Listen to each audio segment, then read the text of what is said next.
overseas, we used to barter. I'd say to Mother, don't send anything, just send me cigarettes, so we barter.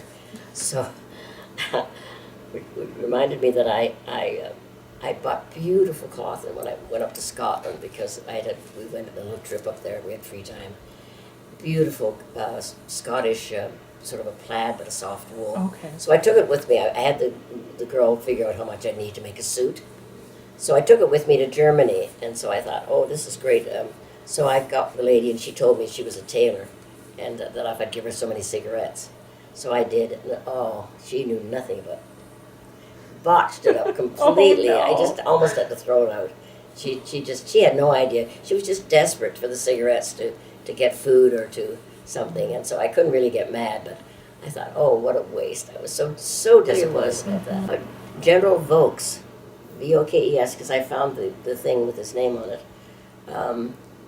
He heard me sing at one of the concerts, Irish songs. And he loved Irish songs.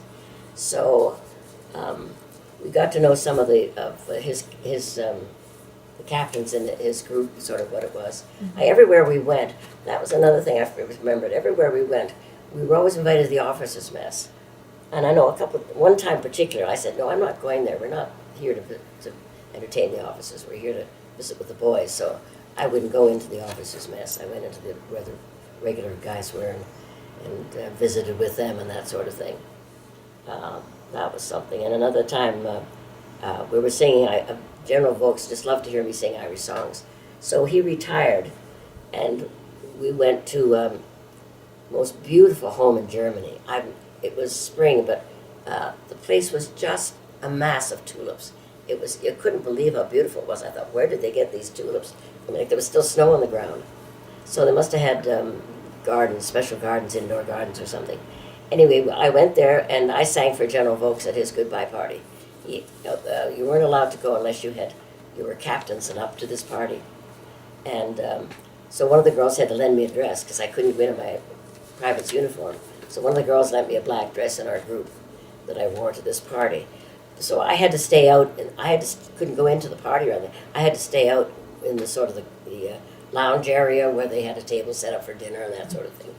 But the boys kept coming, the men kept coming in, and I kept saying, I can't go out there. They would literally drag me out to the floor to dance, and then the general's staff would come and get me and bring me back in. I said, I told him I wouldn't go, but he insisted. And then it would happen again, and I'd say, and I kept telling them no, but of course they were drinking, having a party, and of course it made me laugh. But that was a great party. I was in, I was out, I was in, I was out. And then finally I had dinner with General Vokes at his table for his supper at night, and I sang twice. I sang the first part of the evening I sang, and then I waited around, and I think there was a 12 o'clock show, and then I sang at that one.